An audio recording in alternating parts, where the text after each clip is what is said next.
today. And on the mound for Seattle, Felix Hernandez. So the King's Court is in Houston.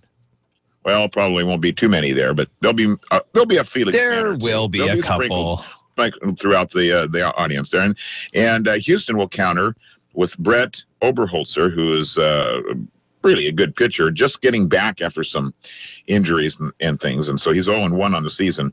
But it should be a good matchup. And again, 4 o'clock we'll pick up the Mariner broadcast for you right here on your South Sound home for the M's. That is News Radio KMAS. Storm got blown out. Oh, they by did? About 26, second game in a row that they've lost. So kind of a rough start for the ladies pro basketball teams. Yeah. Well, no storms around here. Because you were talking about this. I got it. Seattle Storm. 47 now, I'm cloudy. busy admiring myself on the video screen. I there. And, can't listen and look at the same 71 time. today, 74 tomorrow, 82 on Sunday, 84 on Monday. The high yesterday was 77. It's Daybreak with Jeff and Dale on KMAS News Radio. Join the guys as they talk with neighbors, newsmakers, and each other, getting your day off to the absolute best possible start in the history of mornings. Connect with Jeff and Dale through the KMAS listener line, by email or Facebook. Now, from somewhere in the wilderness of the Olympic Peninsula, Daybreak with Jeff and Dale. All right, good morning to you. It's Daybreak with Jeff and Dale here at KMAS News Radio, 6:15, and a good morning to you. Coming up on the big show today, we'll have our fishing and recreation reports for you to head out there and get active over the weekend. What? We've also got Henry Cervantes from Emergency Management in to explain to us what we're going to likely see for evergreen trimmers next week. Yeah. And also we have Adam J. Click. So the big story yesterday was the decision to not have Celebrate Hood Sport. And the last log rolling out of the Simpson Mill. So 2 big stories. Well, we didn't have that story on the big story on our show yesterday. Our show yesterday was the Celebrate Hood Sport. Okay. So Adam went out to Hood Sport. Yes, he did. And he's talking to folks, and so pretty interesting what the business owners out there had to say. So we'll talk with him. Well, they're a little bit bunched up about it. A little bit bunched up. But in defense of the decision, and I know that one of the interviewees said that they didn't know about it. But that's, I don't think, totally true. I think just about everybody in town knew that they weren't going to do this before the news broke. Yeah, but that's, of course, I know more than you're in the average. Yeah, I'm involved. So, it wasn't like anybody was sneaking up on this decision. So, we'll talk about that, and we'll listen to Adam's interviews with the folks, because it is a kind of an interesting take, and it'll be, I think, though, this year they've got the rules and they've made the decision, but it's open to change again next year. We'll see. The other thing is, yeah, you're right, Dale, on the top of the fold in the Olympian here this morning. So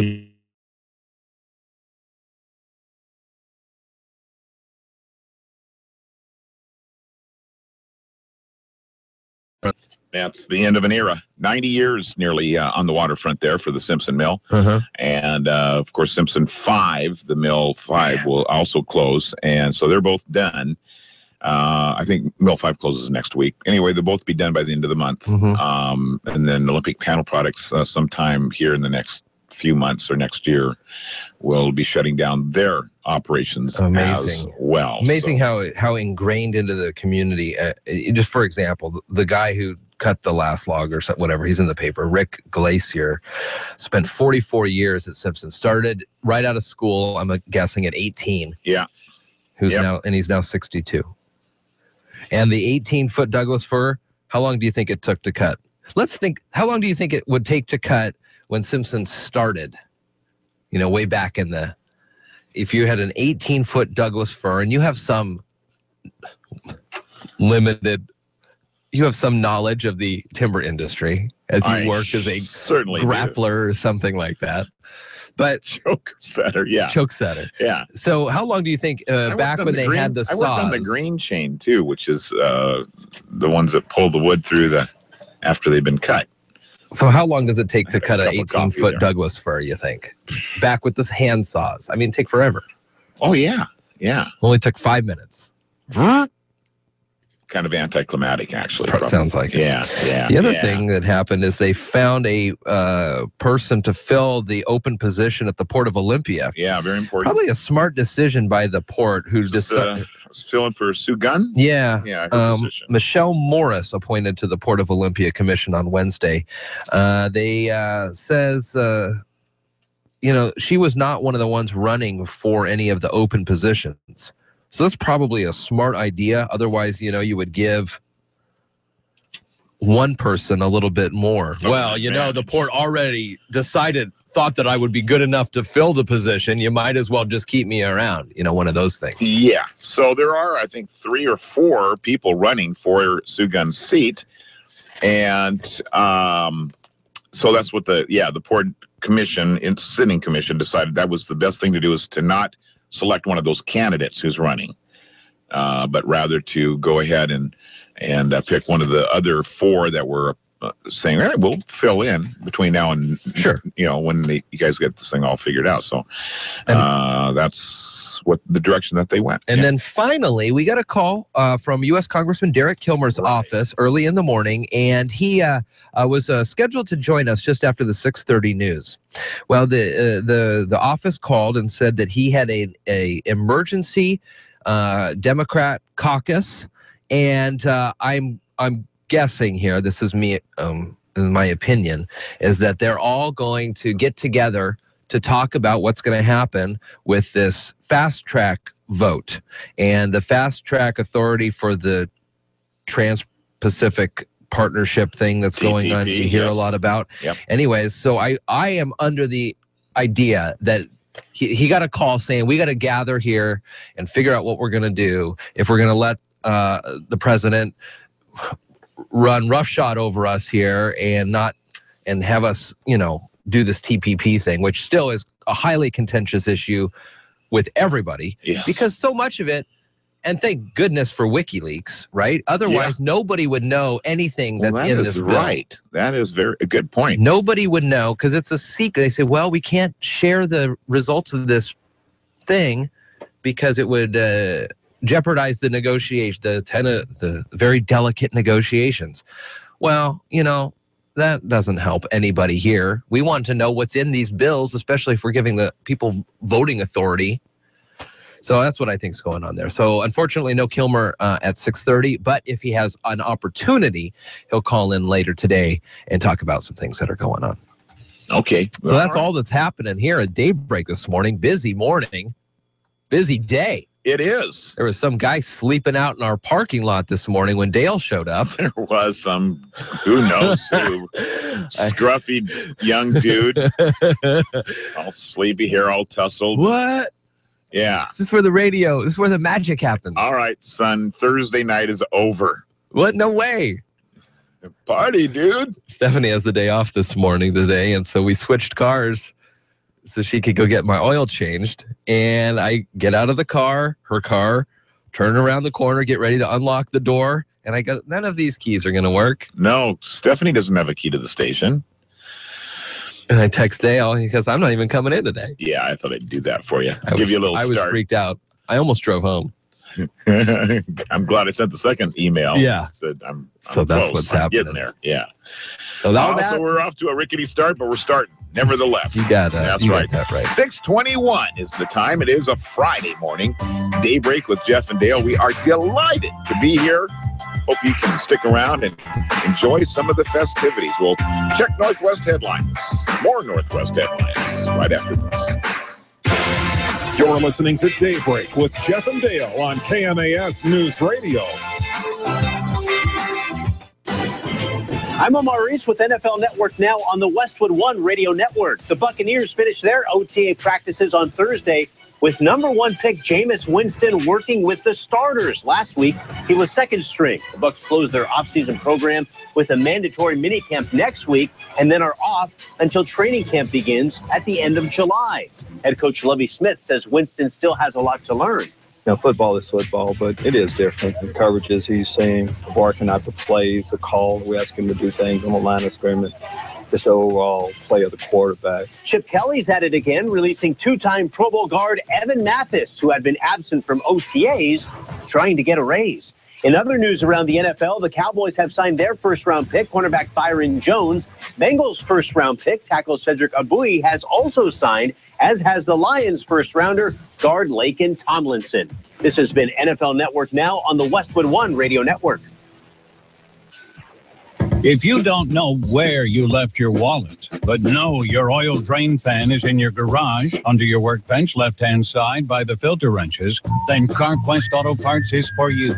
That's because CarQuest Auto Parts is for those who really know and care about their car. Right now at CarQuest, get 5 quarts of Valvoline Max Life High Mileage Motor Oil and the CarQuest Standard Series filter for only $23.99.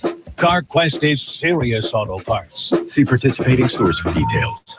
Why does market strategist James Palmer say it, La Quinta? Because he fires up the free Wi-Fi with a network that's now up to 5 times faster than before. So James can download everything he needs. And when James has what he needs, you know what happens? This accumulation of sales to the north is going to hit this demand front from the south, so expect a significant revenue downpour. And what are the chances of this occurring?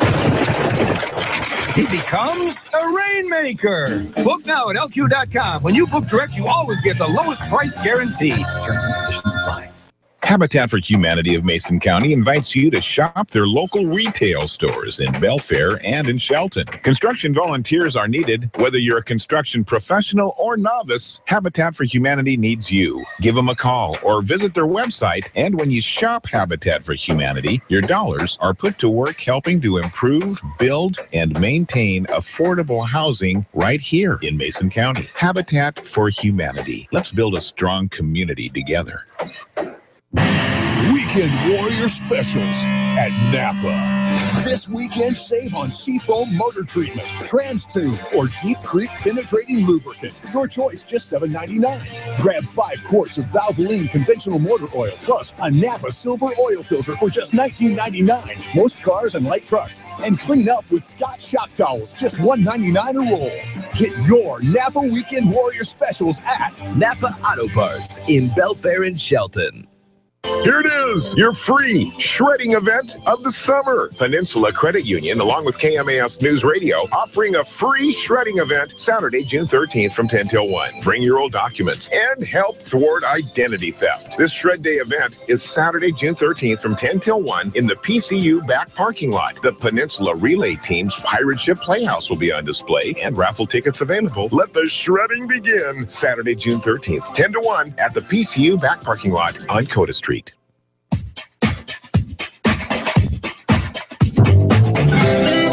Hi, this is Bud Namick, voice of the Washington State Cougars, and you're listening to Daybreak with Jeff and Dale on KMAS News Radio. Go Cougs!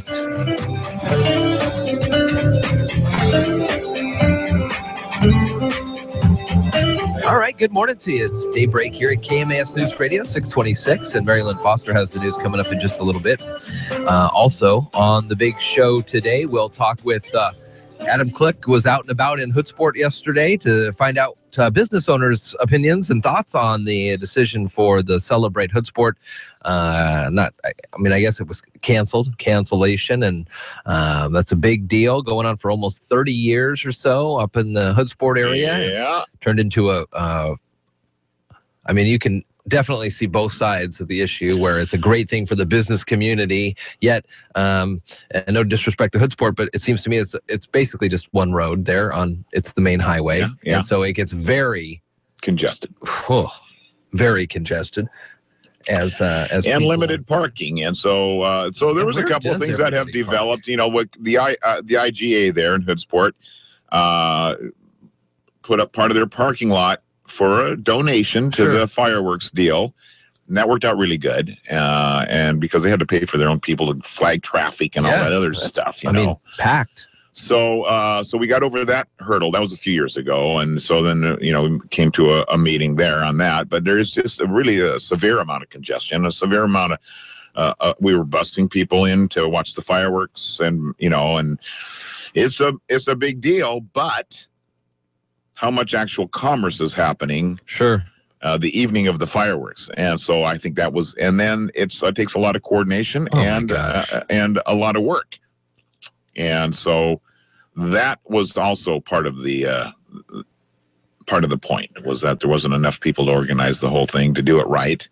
And so if you're not going to do it right, don't do it at all, so there was there's a few folks that are going to chime in here on the interview that you get to listen to, and it'll be kind of strange. I bet. On the other hand, I must say there are no fewer than a half a dozen pretty spectacular fireworks displays that are all like homegrown, that people have just, they've got their own families or neighborhoods and along the canal. If you got a boat, or if you want to drive around and not worry about congestion this year, you'll probably be able to see some pretty good fireworks anyway. But this is going to be interesting. It'll be a different year for sure. What day was it normally on? The actual 4th of July? They usually just want Saturday around the holiday. Okay.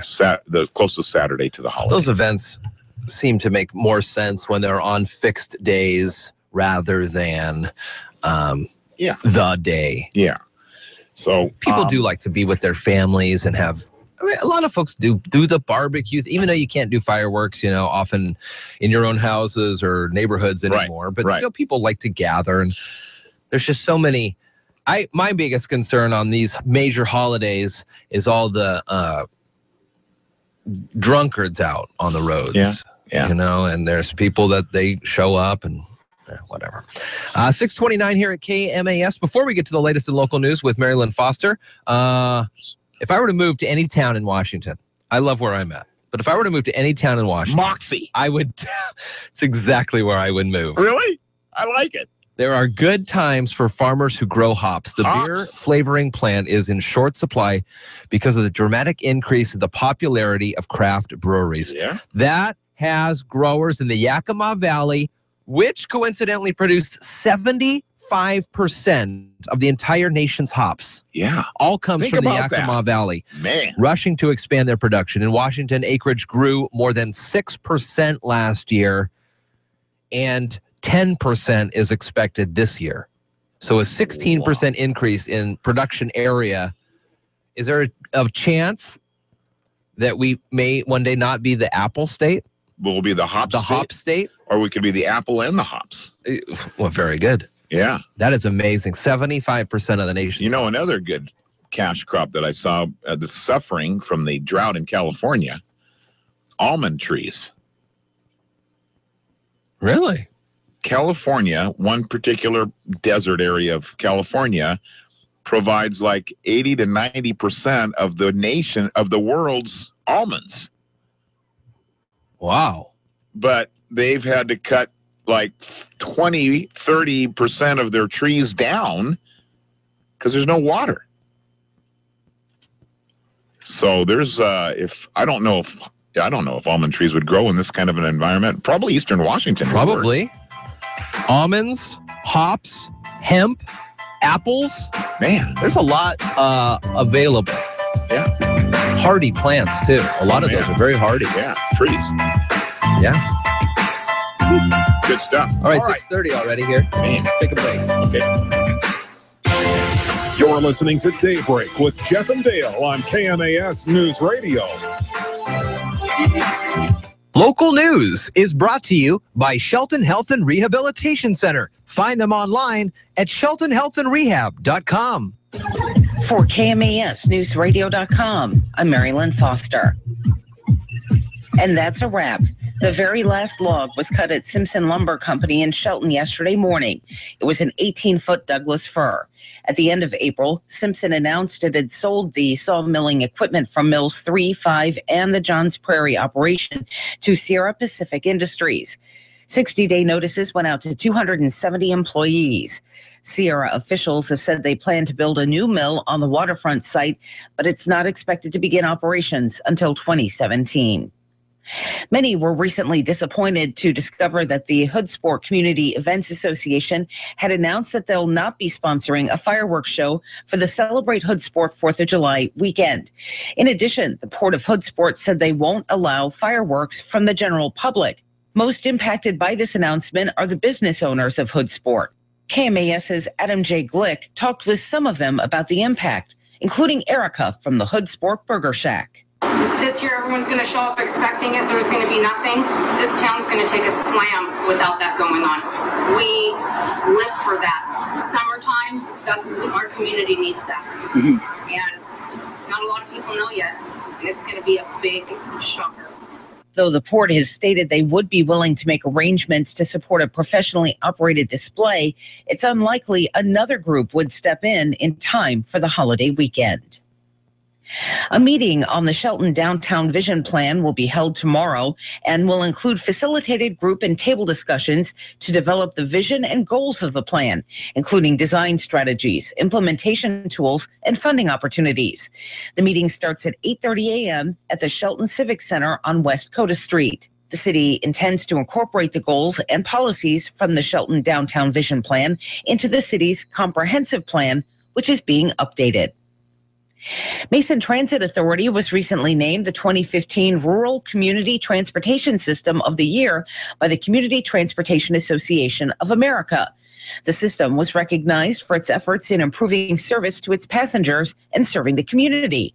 The CTAA board also noted Mason Transit Authority's after-school activities bus service, partnership with a local tribal government, volunteer driver program for seniors, its van pool and worker driver programs, and the opening of the nation's first rural joint transit community center as key factors in the system's selection as Rural System of the Year. Mason Transit Authority General Manager Brad Patterson says this high honor would not have been achieved without the great work and dedication of each staff member who work together every day to make our community better. For 1030 KMAS, FM 104.1, and in Thurston County on 92.9, I'm Mary Lynn Foster.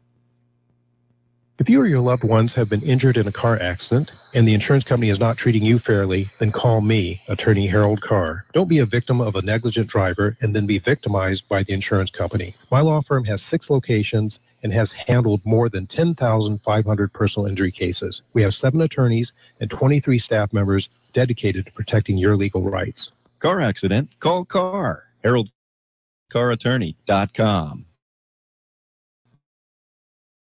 HaroldCarr.com.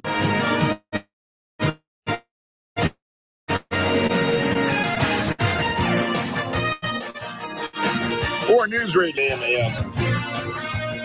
Help. What happened? Oh, this is the time when you want to turn the video on. I'm taking got the wires all discombobulated over there. Mariners lost. You are hooked on headphonics. It was. Did you see that, Kaiser? You see what's going on over there? Snagged on something. Sports notes. Yes. For y'all. Well, the Seattle Mariners did not sweeping. They got bamboozled 6-zippity-doodah. Oh, no. Nelson Cruz, who leads the American League with 18 home runs, out of the lineup for the second straight game because of back spasms. Manager Lloyd McClendon decided to give up 326. Doing pretty good. Good return today against Houston. That's where Seattle's going. Yeah. And we have